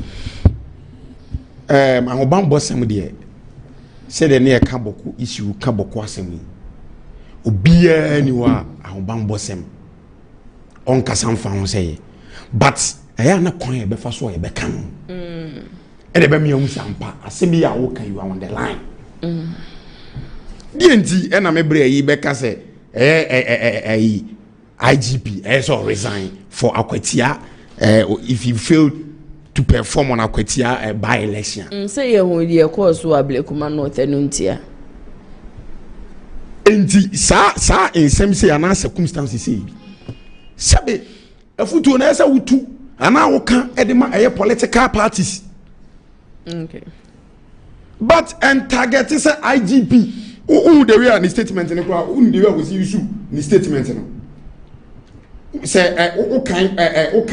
the real was here na the real was a useful statement no say Ophelia in other round to say ninia IGP ba ko free so dampare there be yenkasa sa obia nim say Ghana ha since 1992 constitution ne ba you can say real round ne by election happen almost by 30 times. Na Ghana according to your statistics, mostly ni nyina na ayden akoyi e de amai. And even Akwetia by election asem kura ye kan as obeka as 2009 as 2010 e bi si saa e ho by election saa si. And the bibi saa ne say oh kasa e say afutuo e na the two political parties. Okay. Sabe anya IGP ɛna ɛde mentem ho ase ana basa ye bi ko ɛna tu impo sɛ ka ebia IGP ye besere sɛ ahobambo sam de o mani nko yie because ahunu bi pɛ nyeden ehunu mienu na sɛ obeka sɛ IGP faili sɛ ahobambo sam anko so a he should resign de ba sam na besa woka ana assembly ne hye wutirim ana ade ne hye wutirim a sɛbe wode kɔ saa ba election ase etimi de mesere sɛ Ghana yen kasa ye bi wo hɔ a yen sem bi wo hɔ a yen ka ne yie me de na me susi sɛ afutuo ni bo no it should be go to the two political parties me gyina as NDC communicator sabotage obi me gyina ha ka bi ye hu niam a ekoso social media yi so obi we have the men ye ne wo mema no and we will meet at akwatia na we so de ne dia ba betu dwa enti afutuo no utu yesi sebe utu akurafo no na utu akra so de utu akrafo no na utu akurafo fo okay enti yensem bi wo ha na ye ka kire yempanimfo yensem bi wo ha na ye ka no eni kwansa ase ye de to me ase Ghana ye democracy nti obia timi ba out ebe ka de opɛ obia timi ba out ebe ka bibia kire opinion leaders Dabi. It should be happening that way. Okay. Intermediate, me kwa kubuan. Me ye NDC ni as an NDC communicator. A futu a mefa Kumasi online TV so akachiro obi ase akwatiano by election ene ye ko ne ye kwa akoto. Abato ne ye kwa akoto. Enye watimi wakame. Enye ntokwa bia said ye yem party chairman abeka na se edu nkati abeka no. Abato ne ye kwa akoto. Yen hwe ehunu se peace ebe maintain. Na obia nkwa enye den enko dansani ni ento aba na bibia nkwa kama sanse se ukum Ghana fo nyina hwan na wo ba bedi ne so sabi utimi medi nua so utimi medi nkonya so utimi medi abo na abosia so nipa na abedi won so iti mesre se ye ma peace enye den e maintain na mesre IGP se mesre no onfa proper measures enye den engu akwam na ho bambon sem no bibia nko yeyere emfa man ni ntimi en witness a peaceful by election na bibia nko kama emfa man okay so Jeff Maminti that's your say wa na unim researchers say Ghana Police Service is one of the most formidable forces in Africa. Now I've witnessed their successful security services no then time no moto Council of State abano Jubilee Park.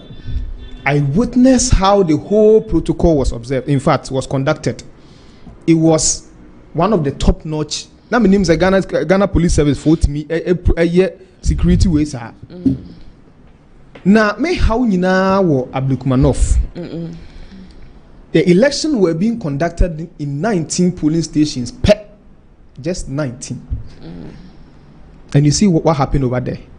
You see, I said there was no police force over there. Meaning so video ni bi obi ahwe bi it mainly as a there was no police force over there and see yewura kisi asem na wo kan no ebia no onimdie nti a wo kan sa okay or the nice so because for a whole by election na year to in 19 polling station pe na see etimi bu former minister of state former MP ebuniti etia na oyoba o ebuniti etia na amma ne yonko ba tin begina o justify that beating is a yes abuna what if for nothing at all consider your gender your own gender say if it was you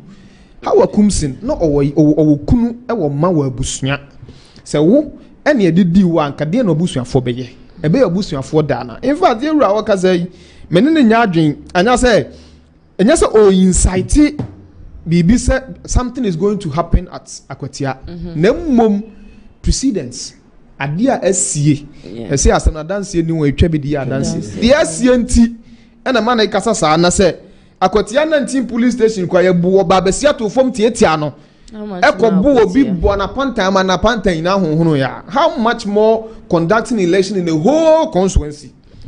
so if there was a lesser casualty in 19 polling stations now how much more should we expect in more than 30 polling stations and so yewra asam na all canon adma kisi asam na kon odise woka okay and yahwe asen north election ye raja chiko isindie no saa time na MPP na power entina to da bia obi sabotage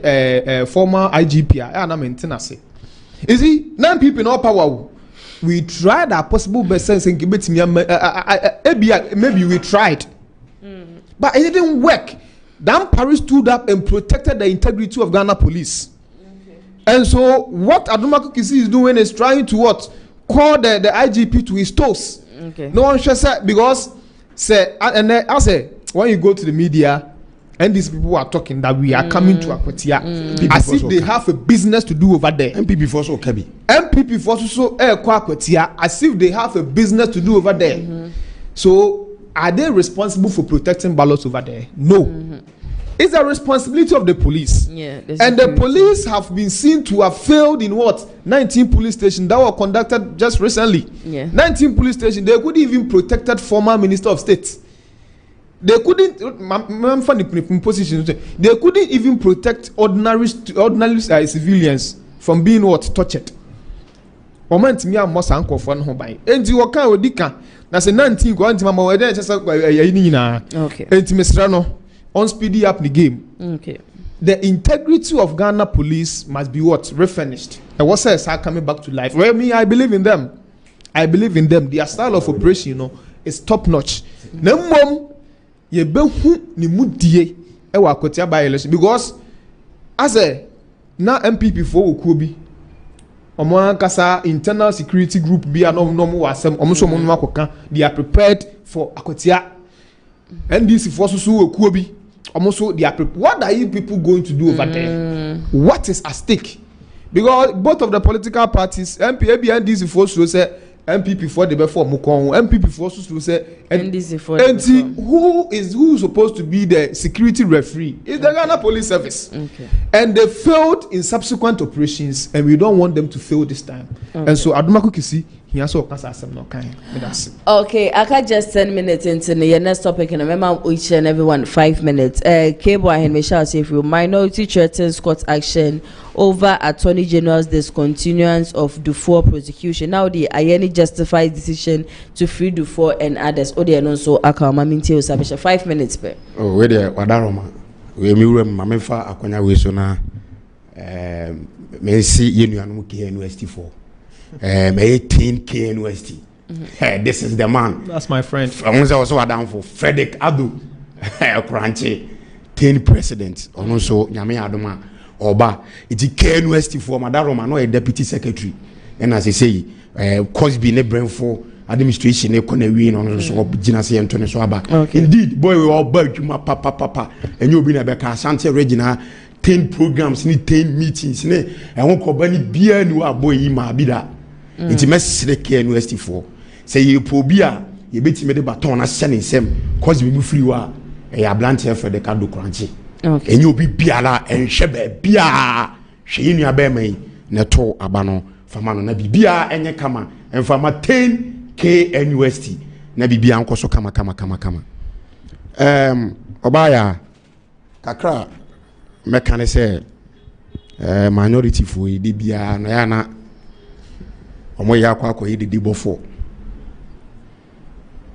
intina de bia me from say fallacy for you to bi intina ma mekasa kwabena bufo e case ya bada ben menu ya bada ben oh on our floor no so what dey kasa enkomo ne nyina yedi MPP mu na mo bae mo say some banks bi o somewhat 2018 banks bi o ne ho krono ba due to omo license enema bebre ntim begugu sa banks no ema yewura kwabena dufo former finance minister former bank of Ghana governor mugu ono so ban UB bank Unibank ena mugu enu bi so kan muwie na motabere no edini kopie mu court for insensem bi evidence mbokura mantimi am provide necessary evidence esa attach mantimi am deal with sa na we nyina ndc aban bai ena attorney general say no yewu akwabena dufo sa time the case na the case formerly known as the Republic versus Kwabena Dufo and 7 others. Enti Kwabena Dufo any Ghana den aban and I said ne Ghana na den enya momo time you couldn't do anything about it. And then MPP aban no say there be Kwabena Dufo e niamam case case in the ache enti yentwam enye se yentwam we enti be metana ya kase follow due process ebeche sense we fa we ko fa we say ene ho nkro no ba bebre enti yentwam enti esika enti Kwabena Dufo esika ene ese ma wutua sabe we aboa no se maka na minyanwe ya boni be ne wo enti Kwabena Dufo to 60%. Asembia ni ho na 40% na aka no ye mfa ma installment regular process eno minority for muni akum omo so monte ase sabe na mo wa ba mu no mo na mo wa ba mu na betimi provide the necessary we can say evidence no ade ti na man ti mi anye enti me minority na me no sabe na can say minority bi wo a asa opposition bi wo ha eya na se be eya akojaw akasa eni dede ene ho nkonoba enu bi na eto ya anom MPP foi enti me yewura Kwabena Dufo ensemi na me mbese me kasa bebira afa ho me mbese me wura mu bebre na ba beji mre yese Kwabena Dufo versus and the public enti the due process a ye de agu akwan so no Kwabena Dufo shu emfasika na mra asem bi ani ho case bi ani ho dede bi ani ma we SMPP for and the politics e kasa enti bida enti mesro mo say omo ga so enjoy omo opposition enye we mu e na omo be fa ho de aba be dede si enti bida na mo wa bam e na mo gu banks na mo wa bam e na man timi anya hwe amfa ho enye ne na mako opposition no e na sebe mo ba be kire say mo ho oden e de say papa bi amenimu no ode bia oni ne yidi nyantokwa mama mi kuno mo be kona na yere ne sebe so no wo no sa enya pata ma pata pa enka mabu na kuno enso na mi wura ya bono nti we nya ade bi de bia we nya ade a ase eye ade bi ase NDC for share chire aye ne politics bia eye NDC enka even wa begina flag bearer krada wa ba be former finance minister wa ba be former Bank of Ghana governor. It is enke ka say any politics enka ho asem okay there be so aban we see there be ontua into you asembia anyo okay say mami me da say na e bia me ka say edu anya wa bewo ani no itu ase ne sensena no and as ye de ye na anya oda ye nya ofadi. The last time I came here me council also say if care is not taken there will be more presidential pardoning in the next NPP administration. Because Kwabena Dufo issue way, I was reading something small about it. Unim, omuko na se charges on the bond. Se charge number 1, Odifa, they go on appeal. They've been appealing on this case from 2018 up to now. Mo chicha ma won't me too more. Imuma yokofu detaining no. You people were supposed to take him to court within 72 hours. What did you do? You kept him for 7 good days. But MPP, you the nipa ne court, a nipa all right to appeal. Or appeal ya sana a snake boss EDS is he? You people want to take the law into your own hands. Mo pesa mo dem rano. Esha mo sem edi mo pe. Entina na no make say you have every right. Asem we make name ya, but the way I must do mo say we ni sa na wo sem mo kano. You have your 4 years to try as much as possible, do whatever you want to do and prosecute former finance minister if he is guilty. Someone to me and prosecute no. Maybe the next NPP administration will the man walk scot-free. Because as at that time you will get enough precedence to let him go. You are speaking, said there was no evidence that we provided. What about Atufosin's case, Onijapa case? Was there no evidence? What happened? The man is walking scot-free. 2.3 million pounds on what causes financial loss to the state. This man is working without working. Checking his shoulders. Obia can want some. And to the and I stand on what channel. Say someone say no parliament no. They can say a channel one crowd now. Mubabuya maybe extra class have a buya can you know. Yeah, ni asem bebre kan. 2:1. Nemum, we are just observing. We are carefully observing what people are doing. That is why in this country we have precedents. Because China, yeah, nyakwa dubi amawa. Oh dear now, yeah, no one soon yebejina. Edi biadi an NPP member. And when that type comes, yeah, person babe di debi agu yasum. Because yede da ye muntie. Hey, Japa case you want to force. Yeah, kind. You didn't man tie, and then or finance minister. So I know. And see yasre. Etina. Some people for the sa bani bi bomo yema ya mamun kasa mamunye dede because we are minority for working opa my boycott parliament for 20 years. You people don't care. It won't go anywhere. We are in this country. We are here enko bia enti ya attract war na se china e de sa kwadu na bia we mo a e china se e ditanimu nipa that person might not have access to go to court. Ye be jina no so the bail ato no so che ma huntumi agiska no agi shorts no anse na be jana na say who experience business be yo da no why easy enkwofo cases obetwa mu nyina no we follow the due process. They were summoned before the law. Evidence were what being put over there that the omo ye ne say the omo delay case na appeal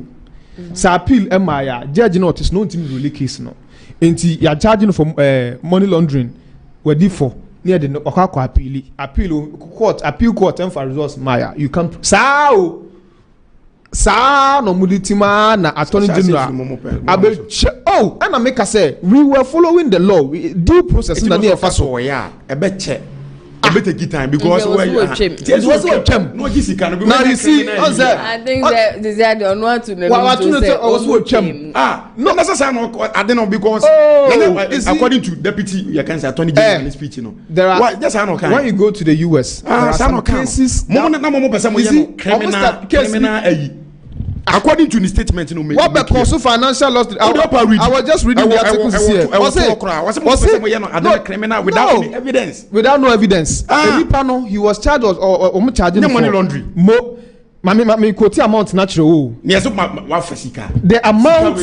was 663 million Ghana cedis. And what you are saying? Attorney General Nekas were to evidence such as what you are weighing. Evidence such as what you are 60% evidence. Attorney General Nekas were to now we want to see the evidence of the payment that he has made. Evidence are what 60%. They say they would deliver with evidence. And you cancel from the things KY is saying that there's woman the my I am asking a question, sir. When I'm also what 60%. I don't know more chassis. Yeah, we understand. But yes, you're mad and keep the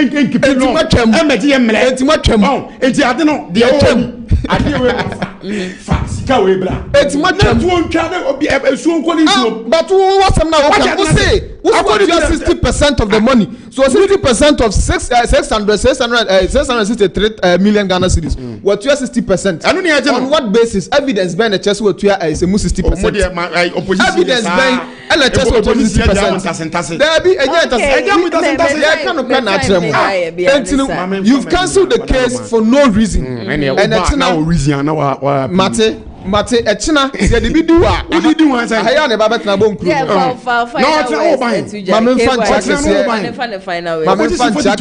Emma Ahafano Southwest Pesuasufo nyina I wanna me free na nyame ya domo a me ye me niam kakra bi e bia me push for constituency assistant secretary okay mama fan chakese so ma the communication director for Ashanti region ye rapport pokona yamdo na me boni do bi sa